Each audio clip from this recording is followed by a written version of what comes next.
hari ini kita akan belajar Gimana? firman mengenai motivasi. Ya. Nah, ada satu pertanyaan yang bisa saya sampaikan, barangkali pertanyaan ini menggelitik kita dan tidak lazim untuk ditanyakan, gitu ya. Jadi pertanyaannya begini, apakah mujizat, tanda-tanda pekerjaan baik yang dilakukan Tuhan Yesus semata-mata dimaksudkan untuk menjadikan orang Israel itu menjadi orang Kristen? Ya, wah ini pertanyaan yang aneh nih, gitu ya.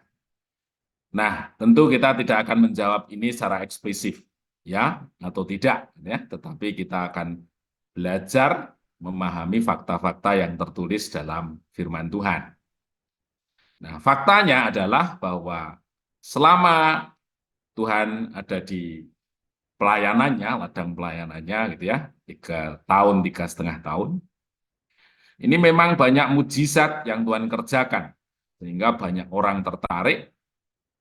Bahkan firman Tuhan mengatakan kemanapun dan dimanapun Tuhan ada, di situ banyak orang yang berusaha mencari Tuhan Yesus. Ada kesempatan-kesempatan khusus di mana Tuhan mau menyendiri, tapi banyak orang yang datang. Namun di faktanya pula, gitu ya, di Injil Matius, Markus, Lukas, begitu, secara eksplisit hanya dinyatakan 12 orang murid saja yang Tuhan layani dengan fokus begitu. Sekalipun di Yohanes menyebutkan ada murid-murid yang lain. Ya. Tentu kalau pertanyaan yang pertama tadi kita jawab ya, Tuhan, murid Tuhan menjadi banyak sekali. Bahkan bisa dibilang bahwa Tuhan merupakan penginjil yang paling efektif. Dalam satu pertemuan 4.000 orang, pertemuan yang lain 5.000 orang laki-laki, dan semua menjadi pengikut dia. Gitu ya. Nah, kita akan lihat di Yohanes 2 ayat 22, 23, 25. Firman Tuhan berkata demikian. Dan sementara ia di Yerusalem selama hari raya Paskah, banyak orang percaya dalam namanya karena mereka telah melihat tanda-tanda yang diadakannya. Tetapi Yesus sendiri tidak mempercayakan dirinya kepada mereka karena ia mengenal mereka semua. Dan karena tidak perlu seorang pun memberi kesaksian kepadanya tentang manusia, sebab ia tahu apa yang ada dalam hati manusia. Jadi jelas dalam firman tersebut, itu berkata banyak orang percaya dalam namanya. Ya. Jadi mungkin kalau dalam kondisi saat ini, orang yang percaya ini sudah disebut sebagai orang Kristen. Ya. Atau gereja sudah mengklaim sebagai jemaat. Gitu ya. Tetapi di sini dikatakan bahwa percayanya itu karena mereka melihat tanda-tanda yang diadakannya. Dan di situ katakan Yesus sendiri tidak mempercayakan dirinya kepada mereka.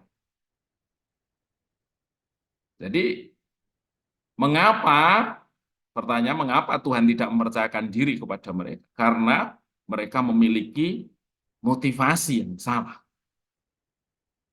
Ya, banyak strategi gereja yang melakukan banyak hal tujuannya adalah agar membangun kepercayaan mereka untuk menjadi orang Kristen. Kita seringkali melupakan bahwa mereka menjadi orang percaya itu karena apa? Tapi jelas di sini di Yohanes 2, di situ katakan persoalan motivasi itu merupakan persoalan yang sangat penting sehingga Tuhan bisa mempercayakan diri mereka kepada mereka. Mereka diajar, diproses, dibentuk, atau tidak sama sekali. Gitu ya. Jadi di sini kita diajar gitu ya. Barangkali gereja memfasilitasi dengan acara, dengan banyak hal yang dilakukan untuk membuat banyak orang tertarik kepada Yesus. Dan setelah mereka percaya, ada tanggung jawab gereja untuk memulihkan motivasi mereka. Dan ini tentu bukan pekerjaan yang mudah. Kalau cara awalnya salah, gitu ya, membelokkan setir dari motivasi yang salah menjadi motivasi yang benar, untuk percaya dengan motivasi yang benar, itu bukan hal yang mudah. Dan ketika motivasinya salah, tentu dampaknya bisa jadi Tuhan tidak mempercayakan dirinya kepada mereka.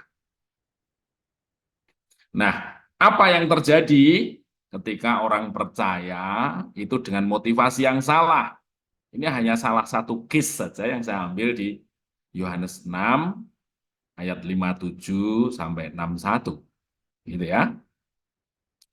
Sama seperti Bapa yang hidup mengutus aku dan aku hidup oleh Bapa. Demikian juga barang siapa yang memakan aku akan hidup oleh aku. Inilah roti yang telah turun dari surga, bukan roti seperti yang dimakan nenek moyangmu, dan mereka telah mati. Barang siapa makan roti ini, ia akan hidup selama-lamanya. Semuanya ini dikatakan Yesus di Kapernaum ketika ia mengajar di rumah ibadat. Sudah mendengar, semuanya itu banyak dari murid-murid Yesus yang berkata, ini di Yohanes yang menyebutkan ada murid yang lain. Dan ini dikatakan perkataan ini keras. Siapakah yang sanggup mendengarnya? Jadi ini contoh bahwa persepsi mengenai mengikut Tuhan dengan motivasi yang salah, itu membuat kebenaran firman yang diajarkan itu langsung direspon dengan perkataan ini keras. Keras itu seperti apa? Nggak masuk akal. Beda dengan apa yang saya pikirkan tentang bagaimana saya menjadi orang Kristen dahulu. Ini ya.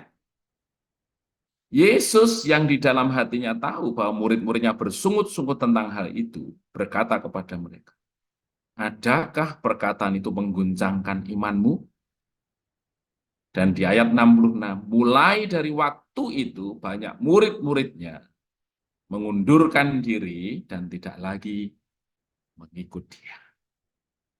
Jadi di sini ada satu clue, ya, ada satu korelasi yang erat antara motivasi dengan kesediaan seseorang percaya untuk menerima pengajaran kebenaran.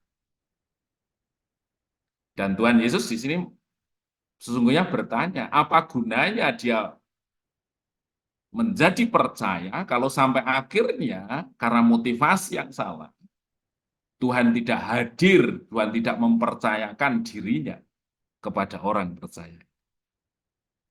Jadi mari Bapak Ibu Saudara di pagi hari ini kita diingatkan, sekalipun gereja dipakai Tuhan untuk membawa banyak orang percaya, tetapi ada kewajiban yang melekat bahwa gereja harus memulihkan motivasi mereka sehingga Tuhan mempercayakan diri kepada setiap jemaat yang dilayani.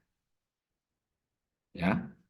Jadi hampir-hampir tidak ada gunanya ketika seseorang percaya itu dengan motivasi yang salah. Di zaman ini banyak hal yang ditawarkan, banyak kesulitan yang dialami, banyak pergumulan-pergumulan hidup yang dialami oleh banyak orang. Dan ketika kekristenan itu disampaikan dengan satu sisi, yaitu kalau kamu masuk Kristen, kalau kamu di dalam Yesus, maka segala kesulitanmu, segala masalahmu, itu akan ditanggungnya. Jelas itu merupakan satu jebakan yang membuat mereka salah memiliki motivasi dalam mengikut Tuhan. Toh kalau seandainya itu dipakai Tuhan untuk menjadikan mereka murid, maka gereja selanjutnya harus mengajar mereka untuk memulihkan motivasi mereka sehingga Tuhan mau menyatakan dirinya di dalam hidup. Terpujilah nama Tuhan, mari kita tetap bersemangat untuk mengajarkan kebenaran. Membuat orang hanya bukan sekedar menjadi percaya, tetapi pada akhirnya membawa mereka agar Tuhan berkenan setiap kehidupan orang yang kita layani. Terpujilah nama Tuhan, mari kita berdoa.